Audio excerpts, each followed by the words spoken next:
अस्सलाम वालेकुम viewers, welcome back to my YouTube channel daily tips with Asma. आज की इस वीडियो में हम आपको बताएंगे काजिम नाम के बारे में अनोखी और दिलचस्प मालूमात। काजिम नाम का शुमार लड़कों के नामों में होता है। काजिम एक इस्लामी नाम है। काजिम नाम की इब्तिदाई तारीख अरबी ज़बान से निकलती है। काजिम नाम के अफराद के लिए खुशकिस्मत नंबर 5 माना जाता है। माहिरीन के मुताबिक काजिम नाम के लड़के बहुत खामोश रहने वाले होते हैं। काजिम नाम का मतलब है नर्म मिजाज। काजिम नाम के लड़कों के लिए खुशकिस्मत दिनों में जुम्मा और हफ्ते का दिन शामिल है।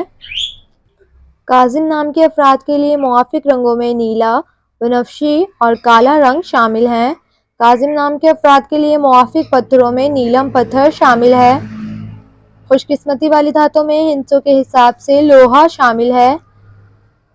सो फ्रेंड्स, अगर आप अपने नाम का मतलब जानना चाहते हैं तो कमेंट बॉक्स में अपना नाम लिखें।